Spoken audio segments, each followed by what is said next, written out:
Bayangkan coba, sekarang gila.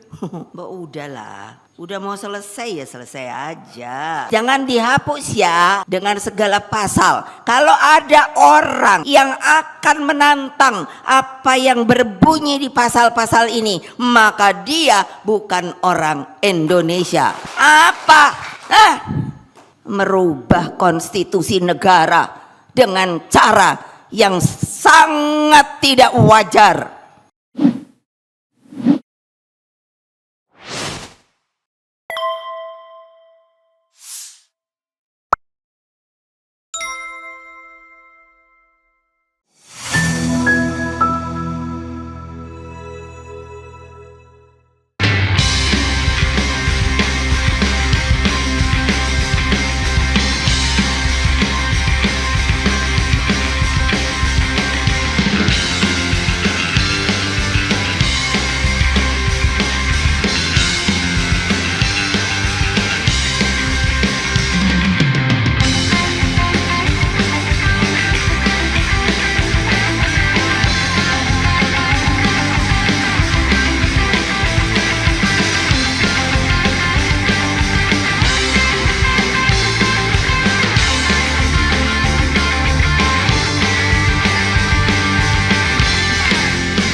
Jadi skala prioritas itu diambil karena sejak tahun 1929 Bung Karno sudah memperkirakan bahwa kemerdekaan Indonesia akan muncul ketika yang namanya Samudra Pasifik itu. Beliau bilang sama saya, dulu kenapa bisa begitu kita kumpul.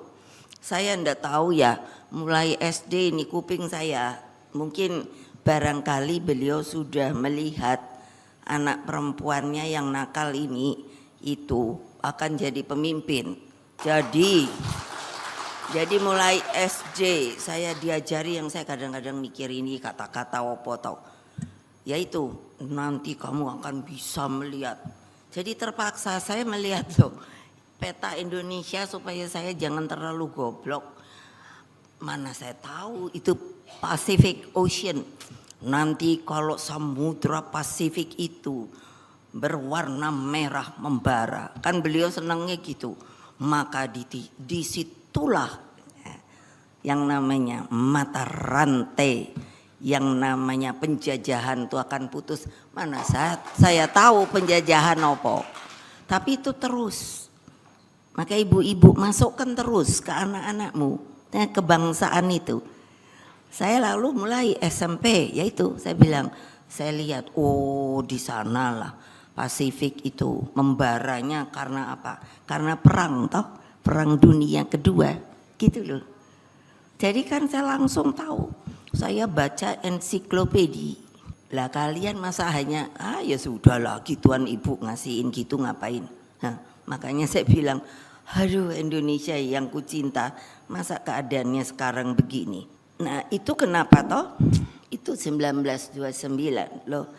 Hal ini disampaikan oleh Bung Karno, kaum imperialis perhatikan apabila dalam waktu yang tidak lama lagi perang Pasifik menggeledek dan menyambar membelah angkasa dan kemudian Samudra Pasifik menjadi merah oleh darah dan bumi di sekitarnya bergetar oleh ledakan bom dan dinamit. Maka saat itulah rakyat Indonesia akan melepaskan dirinya dari belenggu penjajahan dan menjadi sebuah bangsa yang merdeka. Buat tepuk tangan tuh yang keras. Gitu aja melempem. Jadi kamu tuh siapa? Tahu? Ibu juga suka ngetahan kalau disuruh lembut-lembut gitu aja. Tepuk tangan aja enggak. Itu membara loh. Saya baca gini aja membara loh. Masa kamu enggak pernah ada yang tahu diceritakan oleh orang tua? Yang namanya nenek buyut apa? Dulu pernah yang namanya rakyat saja berpakaian apa itu namanya? Karung goni. Jangan lupa kalau kalian adalah PDI Perjuangan. Melempam, udah ada. Nah, dengan pernyataan tersebut Bung Karno sangat memahami bahwa pembentukan negara Indonesia akan berlangsung dalam suatu situasi penuh ancaman dan ketidakpastian. Memang iya. Karena itulah beliau sudah berpikir dari jauh-jauh hari bahwa ideologi dan konstitusi harus dirumuskan terlebih dahulu sebelum Indonesia merdeka. Itulah mengapa diadakannya BPUPK. Semua pada datang. Ya dari golongan-golongan, dari orang-orang Chinese, dari orang-orang turunan Arab, ada yang India. Kok saya tahu? Karena saya nanya sama bapak saya, yang kumpul waktu itu tuh siapa aja sih Pak? Semua mereka yang ingin jadi bangsa Indonesia. Nah, dengan demikian maka dengan konsepsi yang matang penuh dengan sikap kenegarawanan. Kenegarawanan itu semuanya tuh ada. Biar diskusi, biar debat, tapi bukan buat kekuasaan atau diri sendiri, tetapi untuk apa? Untuk Indonesia merdeka, tahu? Kurang keras.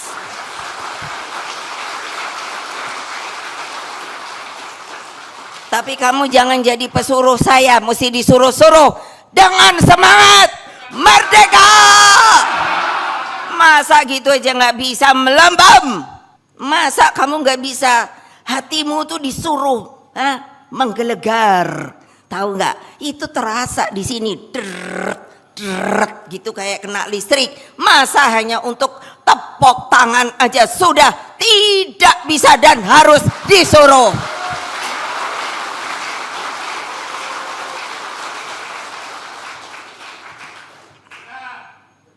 Ya iya, coba bayangkan loh ya, saya tuh sampai bilang sama bapak saya, kenapa umur saya masih muda ya Pak? Kenapa kamu ngomong kayak begitu? Wah, kalau ada waktu itu di situ keren deh saya. Iya dong, saya tuh udah berimajinasi sampai begitu loh. Supaya kalian tahu, hei anak muda, pikir kayak begitu juga. Mau dijadikan apa oleh kalian Republik Indonesia Raya ini? Nggak boleh saya ngomong gitu. Ya boleh dong. Kenapa saya boleh? Saya barang antiknya Republik ini.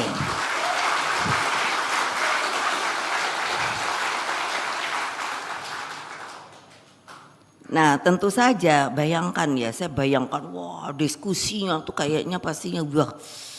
Kalau saya tanya, loh saya kenal loh sama Pak Yamin, jadi jangan dipikir nggak kenal loh. Saya bilang, Om, kan orangnya tinggi gede. Om, kalau waktu itu ngamuk-ngamuknya kayak gimana? Kalau udah namanya, yang namanya mau ngomong tuh sampai lupa bahasa Indonesia. Terus bahasa apa dong? Bahasa Belanda katanya.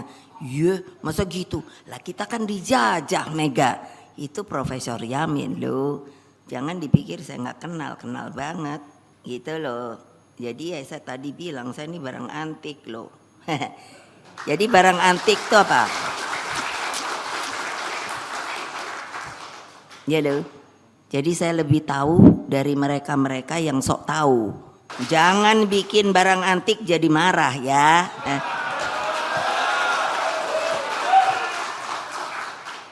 Dengan sikap tadi kenegarawanan.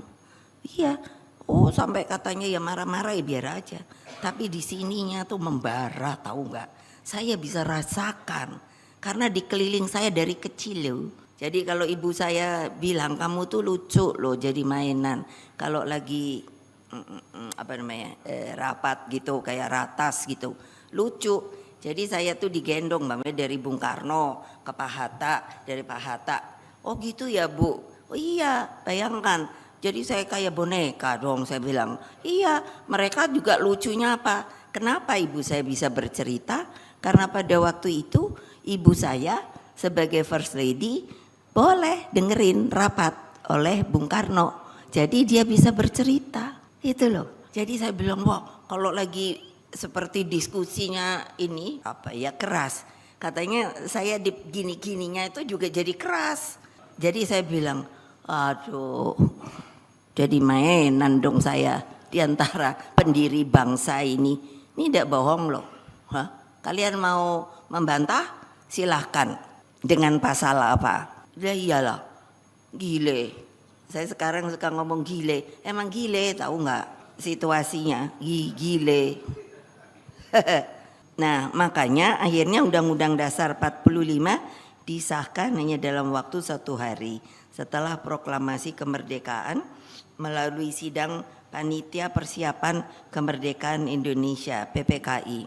Zaman segitu mereka tuh sudah bayangkan yang saya pikir ya, sudah betul-betul menghargai rule of the game.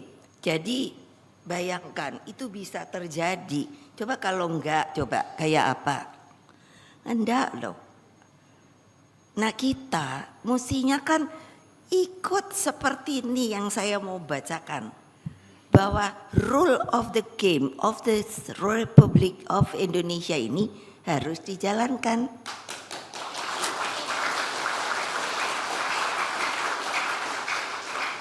Jangan bikin aturan-aturan sendiri.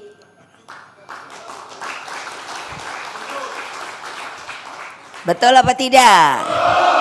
Sip. Begitu luar biasa perjuangan para pendiri bangsa, maka Pancasila, Proklamasi Kemerdekaan Indonesia, dan Konstitusi Negara adalah suatu ekstraksi, kristalisasi pemikiran yang begitu sempurna. Tidak ada yang membantah, tidak ada yang jalan belakang, tidak ada yang pat-pat gulipat, tidak ada yang maunya hanya TSM.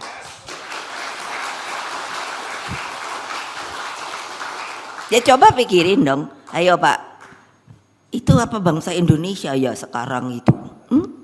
Saya udah mikir nih, gue barang antik juga diginiin juga. Tapi kalau saya diginiin, dak, saya gitu. Ya terlalu gila ini, yang namanya sandiwara Republik Indonesia. Saudara-saudara sekalian, begitu luar biasa. Perjuangan para pendiri bangsa. Coba toh ya, tadi saya bilang itu kristalisasi loh. Karena itulah konstitusi itu selalu harus memiliki ruh. Apa artinya? Tidak boleh diganggu gugat oleh seorang manusia Indonesia. Karena itu bikinan para pendiri Republik Indonesia, saudara-saudara yang saya cintai. Apa? Merubah konstitusi negara dengan cara yang sangat tidak wajar. Itu di situ tuh ngumpet tuh Pak Lauli. Tapi dia saya nanya. Karena apa? Saya akan panggil waktu saya dengar katanya mau ada reshuffle, terus saya panggil. Sedih apa mau nangis apa enggak, I'm ready. Sip.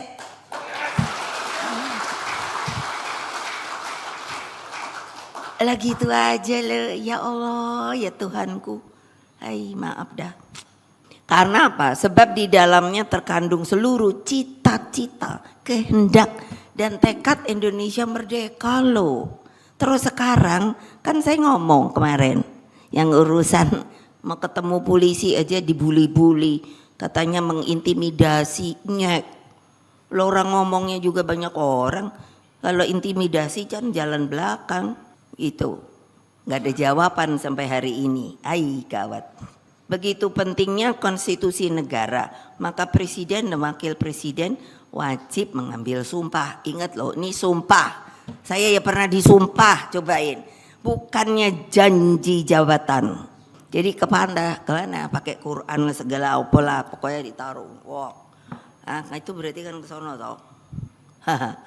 Kok apa bunyinya? memegang teguh undang-undang dasar dan menjalankan undang-undang dan peraturan dengan seluruh-seluruhnya serta berbakti kepada nusa dan bangsa. Itu makanya saya nanya, sebenarnya kami ini warga negara Indonesia apa bukan toh? Lah ya dong.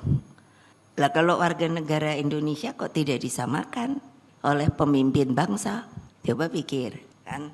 Lah saya yang namanya ngelihat Pak Hasto disuruh urusan apa lagi kemarin kan udah datang, saya nanya dicarinya apa lagi toh, kayaknya enggak ada lagi, mudah-mudahan dah, gue bilang emangnya tinggal berapa hari sih ya, iyalah masih mau ini, enak gak sih kamu yang namanya ini di apa sih, ditarget melulu gitu loh, kayaknya aduh loh kita ini gerombolan opo gitu. Makanya lama-lama kan saya ini manis loh orangnya, nggak suka marah loh benernya. Tapi kan ngelihat, le kalau gini anak-anak saya kok diginiin ya, makanya saya bolak-balik nanya, kita ini warga negara yang terhormat apa tidak toh? Lah kamu kok terus jadi takut, bingung juga saya. Tadi saya bilang sama Pak, Pak saya kan ngerti undang-undang tapi nggak ngerti pasal Pak, udah lupa. Tolong Bapak lah yang baca-bacain pasal itu masih ada apa enggak ya? Kok kayaknya sekarang ini ada peraturan yang tanpa pasal. Oh ya betul dong.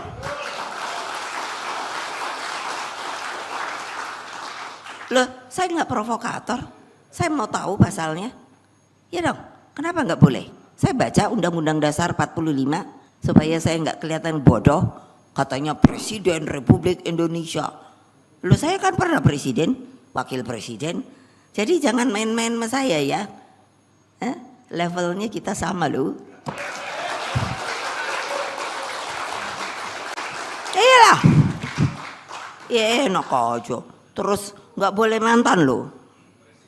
Nah, orang luar negeri aja, Her Excellency, wow, aku suka kaget sendiri kalau saya ke luar negeri gitu, lah sampai ketika ketemu paus sama imam besar Masjid Al-Azhar, saya udah minta sama protokolnya, please jangan pakai nama saya karena boleh-boleh Madam Excellency President. Aku pikir please panggil saja Mega, tolong kasih tahu sama Holy Father, sama itu panggil aja Mega. No, you are. Itu protokolnya bilang, you are. Kamu adalah presiden. Kami harus menghormati. Thank you very much. Thank you very much. Gitu loh. Jadi saya ini tahu aturan gitu loh. Jadi jangan deh terus segala macam kayak aturan. Saya suka marah loh sama protokoler karena saya anak presiden. Anak presiden beneran. Saya suka ngomongnya gitu, kenapa coba? Karena kami Bung Karno itu kan punya anak itu udah mulai tua. Jadi kita ini semua lahirnya di istana, enggak di rumah sakit. Bukannya sombong, enggak, itu fakta. Nah tanya aja dah, kalau setelah itu anaknya kan semua udah pada gede gitu loh. Jadi itu kelebihan saya. Jadi saya tahu banget suasana istana, gitu loh. Jadi jangan terus saya mau aduh saya nih kesabarannya kali udah sampai ke sono deh. Saya bilang sama yang di atas, ya Allah, ya Tuhanku ampuni saya. Tolong kasih kesabaran yang luar biasa. Tolong jangan aku marah-marah karena saya kedudukannya sebenarnya sama. Tetapi sekarang saya sedang dibuat untuk tidak sama. Lebih baik saya berontakkah atau saya diam saja. Sampai gitu loh tiap malam loh. Dipikirnya nanti saya selalu dibilang Ibu Megawati Islam tapi tidak Islami. Mabok. Sumpah yang diucapkan kepada Allah Subhanahu wa taala juga disertai dengan masih janji presiden dan wakil presiden kepada seluruh rakyat bangsa dan negara Indonesia. Saking saya nggak mau salah, buka Pasalnya itu pasal berapa? Pasal 9 ayat 1. Dari mana? Undang-Undang Dasar Negara Republik Indonesia tahun 45. Baca ntar kalau salah. Jadi amanat konstitusi ini sangat jelas dan tegas. Jangan coba-coba untuk merubahnya, kecuali di manakah boleh terjadi amandemen. Nah, enak ay. Ini republik apa? Ada nih, sebentar lagi pasti ada yang mau jawab. Nggak apa-apa, sini pakai kamu pasal apa? Kalau benar ada pasalnya. Orang saya ini lihat kejadian tadi aja dari pagi segala ini, saya sampai nanya, itu Pak Mahfud, itu pasal apa yang dipakai ya? Beliau hanya ketawa aja. Tuh, berarti kali nggak ada pasalnya loh. Tanya sama beliau. Demikian halnya terhadap, ini saya suruh cari, pasal 24C ayat 1. Mahkamah Konstitusi berwenang mengadili pada tingkat pertama dan terakhir yang putusannya bersifat final. Kalau kerennya kan final and binding. Oh keren toh, final and binding. Untuk menguji undang-undang. Menguji undang-undang berarti undang-undang berada di bawahnya terhadap undang-undang dasar. Benar apa tidak? Nah, jangan nanti bego juga nggak ngerti. Coba loh. Ini saya jangan dihapus ya dengan segala pasal. Kalau ada orang yang akan menantang apa yang berbunyi di pasal-pasal ini, maka dia bukan orang Indonesia.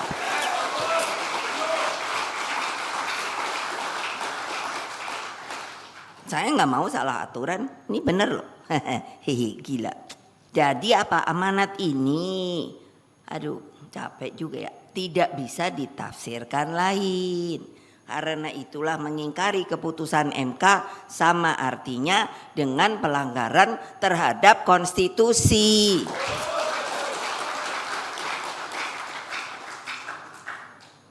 Loh saya ini kan barang antik. Saya ini kan ikut bagian sejarah Republik Indonesia. Hai setelah merdeka. Bapak saya jadi presiden seumur hidup. Waduh, istana itu udah kayak pasar malam tahu. Segala orang enggak tahu apa-apa. Tapi begitu bapak saya kena tap MPR. Besoknya sepi. Orangnya pada pergi dah. Enggak punya pendirian toh? Apa kalian juga mau kayak gitu toh? Kalau memang mau gitu, fair. Udah jangan di PDI Perjuangan, saya nggak butuh orang kayak gitu.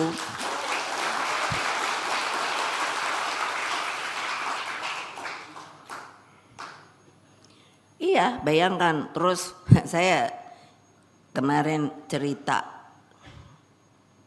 di BPIP untuk orang tuh sadar. Loh, bapak saya itu diperlakukan kayak gitu. Iya, nggak ada loh selembar surat yang namanya dari Pak Harto tuh benernya Bung Karno kuopo. Nah tulis tuh wartawan supaya lo tahu sejarah Republik Indonesia. Terus malah akhirnya toh dijadiin pahlawan nasional. Bingung saya. Ini aturan opo benernya. Loh iya dong. Dia tidak dimasukkan dari ranah hukumnya. Nggak ada. Di sidang nggak ada. Di apa namanya itu. Pengadilan nggak ada. Coba bapak terus cuman disuruh apa? Nggak boleh diisolasi aja. Lah saya udah berontak loh waktu itu. Saya bilang sama yang jaga, sebetulnya bapak saya ini apa toh? Statusnya apa? Dengar, statusnya apa? Nggak ada. Keren toh? Hehe. Mau kejadian kayak gini lagi? Pada republikmu yang tercinta ini, tuh presiden loh. Proklamator bangsa loh, jangan saya dikatakan karena anaknya, no. Karena saya adalah warga negara Indonesia yang melihat perlakuan. Apa saya nggak boleh ngomong gile? Ya gile lah. Masa sampai hari ini loh, Saya minta sebetulnya dulu tuh apa toh? Bapak saya tuh kenapa salahnya? Apa salahnya? Nggak ada. Coba, Bapak proklamator, udah gitu pahlawan nasional. Aduh pikir, saya lama-lama maaf deh. Makanya kalau saya bilang gile, emang gile. Begitukah ya rakyat Indonesia yang dikatakan budayanya tinggi, budi pekertinya tinggi, punya hati nurani, tapi kalau sudah melakukan sesuatu ternyata saya lebih baik tutup mulut, serap. Jangan sampai keluar kata-kata yang menurut saya itu sudah nggak benar. Nah, apa artinya saya ini bilang? Saya ini menjadi saksi sejarah dan sekaligus korban dan merasakan dampaknya ketika konstitusi disalahgunakan. Indonesia kini ternyata baru 79 tahun juga mengalami kembali krisis konstitusi. Bayangkan, saya sampai bingung loh. Saya ingin bertanya namanya kepada kepolisian, kepada kejaksaan. Apa enggak ada ya yang namanya undang-undang yang namanya bagi tempat Anda ini? Tolong saya diterangkan. Kalau mau ngambil orang tuh emangnya semena-mena. Tolong deh ngomong. Iya, jangan dibullying saya. Lain dong. Ngomong aja baik-baik. Kalau nggak ada undang-undangnya aneh juga bagi saya. Loh ya. Coba kalian berpikir objektif normal. Pakai perasaan. Kayak urusan Pak Hasto. Padahal saya tahu ini di tahun sini 2019 kalau nggak salah. Ya, tuh bener nggak? Saya ini orangnya biarin antik, tajam loh ingetan. Padahal kalau dipikir, kamu pikirin yang sudah masuk di sini sebetulnya yang harus dilakukan pengadilannya itu berapa deh? Kok nggak ini dijalanin? Kenapa? Kan gitu pertanyaan saya. Kenapa? Ayo, nanti kalau saya dibully yang bantuin ya. Lo iya dong, orang benar. Lo kok kenapa yang kembali kemari? Ini 2024 loh, jadi udah berapa tahun tuh? Lo yo. Kecuali belum ada pengumuman loh, semua udah ada pengumumannya loh. Lalu mau diapakan negara kita ini? Lah nggak ada yang ngomong ya saya yang ngomong ya biar aja. Nah di luar pertimbangan di atas, saya juga mencermati fenomena yang berkembang bahwa pilkada ini dijadikan momentum untuk unjuk kekuasaan. Padahal saya kan udah ngomong, mbok biarlah saya ini loh. Nah kembali ke ntar Ibu Mega sombong saya ini penanggung jawab pemilu langsung loh. Ingat loh. Dan berhasil dengan baik. Kenapa berhasil dengan baik? Karena saya sebagai presiden tidak mempergunakan kekuasaan saya tapi netral. Netral. Saya ingat waktu itu Pak Mahkamah apa itu namanya Konstitusi Pak Jimli nanya sama saya, Ibu mau melakukan gugatan apa enggak? Enggak ah. Loh kenapa? Lah kalau gugatan itu berapa lama lagi? Saya bilang udah ini bagian negara tahu Pak. Ya udah yang penting rakyat sudah mempunyai hak untuk melakukan apanya? Haknya memilih, tidak seperti dulu perwakilan. Ini haknya dengan pemilu langsung. Sekarang apakah mau dibodohi lagi? Dan rakyat tidak bodoh loh.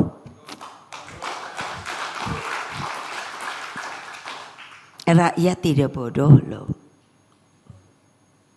Dia punya hati nurani. Dia tahu sebenarnya. Nggak mungkin kita akan menjadi yang namanya number one lagi. Karena apa? Karena rakyat punya hati nurani.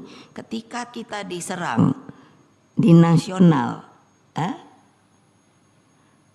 dia itu turun ke bawah. Coba boleh lihat, tanya Pak Hasto. Di DPRD 1 2. Itu yang di mana?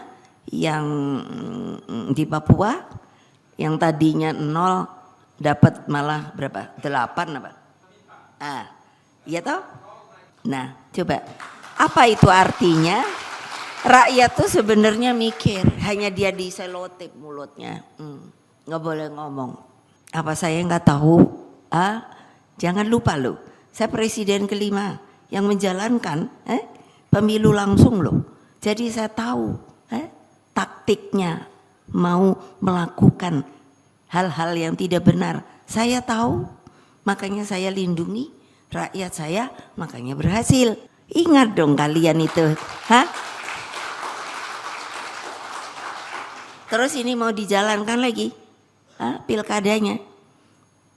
Saya tuh sampai bingung dengar, loh coba dong pikir ya, struktur PDI Perjuangan itu sampai anak ranting dan ini solid. Anak ranting itu kira-kira RT loh. Jadi jangan dipikir loh, saya bisa tahu kamu tuh kayak apa perbuatannya karena saya dekat dengan anak ranting. Pasti ada pengaduan, Bu itu kenapa orang itu gitu ya Bu ya, oh menurut kamu gitu ya, iyalah. Dan mereka pasti polos, apa yang dia laporkan itu adalah kebenaran. Makanya saya dengarkan. Nah sekarang ini masa mau disuruh yang namanya, maaf deh, berhubung maaf dari kepala desa lah, udah mulai deh, maaf beribu maaf ya, yang mau menjalankan hal itu tolong saya jangan dibully. Mari kita berhadapan. Kalau memang kalian mau melakukan hal itu, karena saya tahu, jangan lupa nih, itu tulis dah. Saya ini presiden kelima yang menjalankan yang namanya pemilu langsung dengan sukses sampai hari sekarang. Belum ada permintaan untuk kembali sebagai perwakilan. Apa artinya? Sebenarnya rakyat itu tahu haknya, berkeinginan supaya boleh memilih itu dengan sukarya, dengan netral, yang namanya apa itu? Pelaksananya. Makanya waktu ada urusan MK, saya tuh sampai geruk-geruk kepala. MK itu saya yang buat juga tahu. Jadi sekarang ini lucu deh. Saya ini yang membuat itu, kena diperlakukan begitu, ngerti nggak? MK saya yang bikin, KPK saya yang bikin. Coba lah pikirkan, yang namanya Polri saya yang memisahkan. Tepok keras dong. Plek. Iya, hanya tepok tangannya suruh-suruh. Jangan kayak partai yang lain lah. Kalau ada yang mau membantah saya, sini, jangan dibully. Hoax. Memangnya kalian nggak punya Pancasila ya? Tapi nggak ada loh yang berani datang ke saya karena tahu saya benar. Sampai sederet gituan saya suruh tulis gitu bahwa kebenaran tuh bukan saya aja yang ngomong. Nabi Muhammad, Paus Fransiskus, saya cari, mereka adalah manusia-manusia yang memang punya kebenaran, tahu? Ya ilah, gile betul menurut saya, gimana sih? Gitu loh. Lah bapak saya nanya, kembali ke Bung Karno, emang ini lagi harinya Bung Karno. 17 Agustus biarin, udah ini kan bulannya. Iya, saya sampai bilang, aduh Pak, Bapak tuh lo baik banget. Digituin pada waktu itu, kalau beliau mau begini bisa, tapi pecah, dak. Lalu kalau pecah, siapa yang mau dak gini lagi? Ayo, kalau berani ada yang jawab, sini jawab kepada saya. Mengapa saya nanya? Karena saya nangis di depan beliau. Bapak kok mau dibegitukan? Kurang cukup apa membela negaramu? Dari sejak 16 tahun kamu bekerja untuk merdeka. Betul, saya dibentak sama bapak saya. Anak muda, kamu tahu apa soal negara? Oh, saya 3 hari nggak mau ketemu. Ini cerita benar dari barang antik, tahu nggak?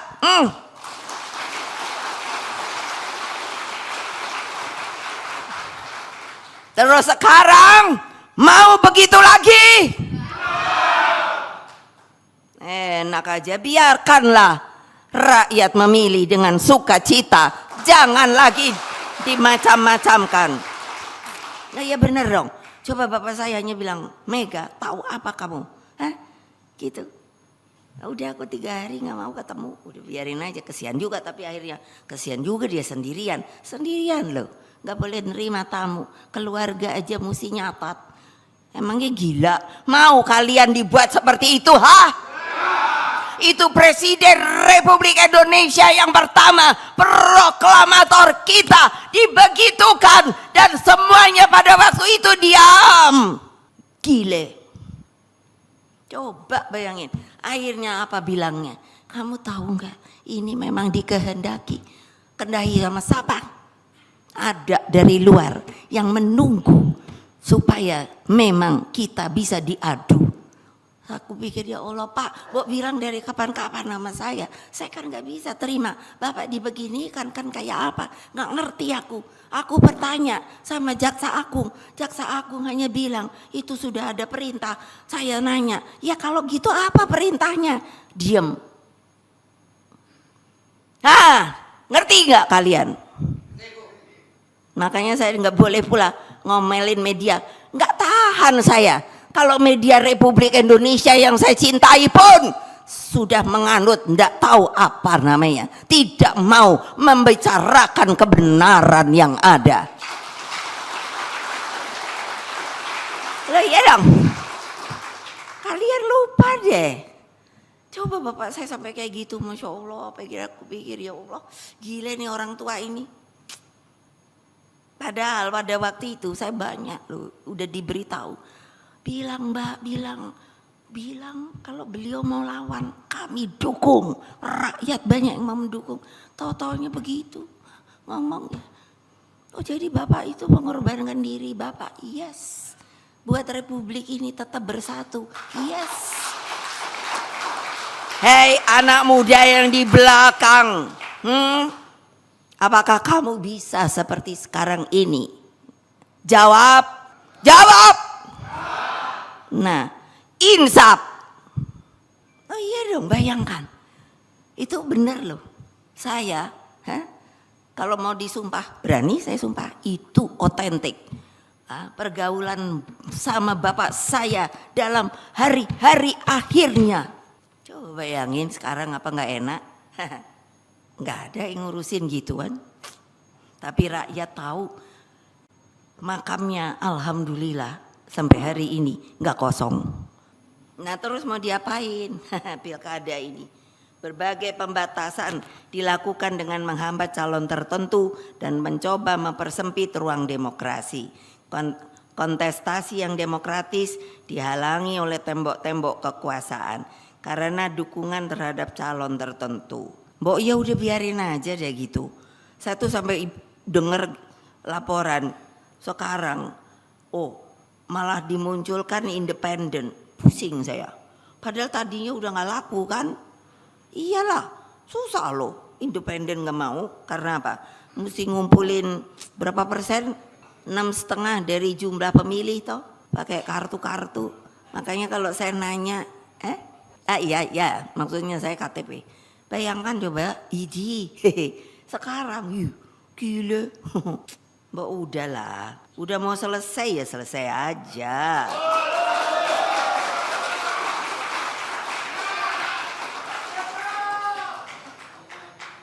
Lah emang iya, saya nggak punya beban. Lah ya emang iya, saya suruh berhenti ya berhenti. Itu yang Pak Jimli nanya waktu itu. Terus gimana Mega? Ya udah aja. Daripada gua bikin gugat-gugat ntar nggak jelas Republik nih nggak punya presiden. Lo ya dong. Kalau saya gugat berapa lama saya nggak tahu. Jadi gitu ya, yes gitu aja saya. Ya saya hidup juga terus. Ya. Maksud saya Biar saya udah nggak presiden, tetap dipanggil presiden.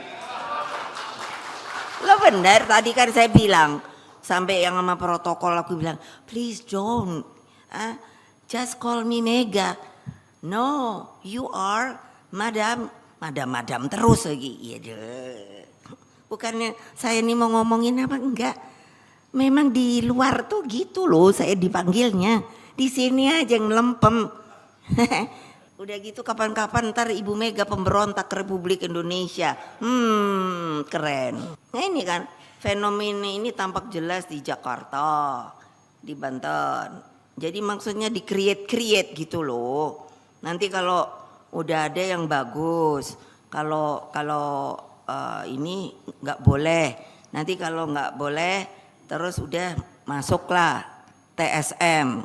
Nah kamu nih ada nih catatan kamu, makanya ibu kan udah bilang, udah kalau mau jadi apa-apa, tolong jangan berbuat yang namanya pakai uang negara. Akibatnya nanti kena 3 huruf, ngerti nggak 3 huruf tuh apa? Ya udah insaf, udah nggak usah. Ya siapa suruh kamu masuk partai? Di partai itu nggak ada cari duit. Kalau kamu mau bikin perusahaan di luar terserah. Gitu loh. Tapi jangan deh korek-korek inilah korek-korek itu. Alah cuman piro sih. Lo ibu aja udah boleh bilang. Karena ibu ini kok dapatnya ini kali garis tangan ya Pak Mahfud. Yang jelek aja. Makanya kan aku bilang, waduh saya ini wapres presiden kok jadi cuman ngurusi buang sampah ya. Cobain konflik 5. Teroris, bom. Jangan lupa loh. Emangnya siapa yang nyelesain? Sampai di Marriott itu aku itu ada hotel toh. Saya datang sendiri padahal keamanan bilang tidak bisa ibu, tidak bisa. Lah aku terus mau ngelihatnya, lihat di mana? Enggak, aku pergi aku. Ternyata ada yang benernya loh Pak. Jadi sama Kapolri gitu kan. Pak Kapolri semuanya sudah disisir. Siap, sudah ibu. Kenapa ibu bertanya gitu? Bisa disisir sekali lagi dan saya minta foto-foto dari korban gitu. Ini Marriott nih supaya tahu tuh. Gile. Akhirnya karena apa? Feelingku kok masih ada. Terus ternyata benar disisir lagi. Terus saya bilang, coba kamu nyisirnya di mana? Kan itu kejadiannya di apa tuh namanya? Kalau di depan tuh. Belum lobby. Mau masuk itu tau. Itu kan bunderannya aja sak gede apa tuh. Aku sampai nengok gitu. Terus kamu nyisirnya sampai kemana? Ya saya sampai. Coba dong suruh lagi deh. Aku bilang mungkin dia ambil dari atas nanti ke bawah. Ternyata apa? Iya makanya satu mikir bolak-balik dibilang kalau oh ya maaf ya sudah tidak komplit jenazahnya. Satu mikir ternyata apa? Betul yang namanya ininya masih ini ketinggalan di atas. Saya nggak usah ngomong bagian apanya. Gitu loh. Coba bayangkan, sudah ada yang berpengalaman kayak saya itu presiden yang lainnya nggak ada loh. Jadi karena itu akibat reformasi. Jadi saya yang ketiban dan itu saya sebagai wapres 2 tahun dan 3 tahun sebagai presiden. Coba ini nggak nyambungin diri nggak nanti Bu Mega sombong banget ngomong gitu ini fakta. Itu terus sekarang masa ada yang mau ngerobek-robek itu yang enggak lah. Udah dah, diam-diam baik-baik dah.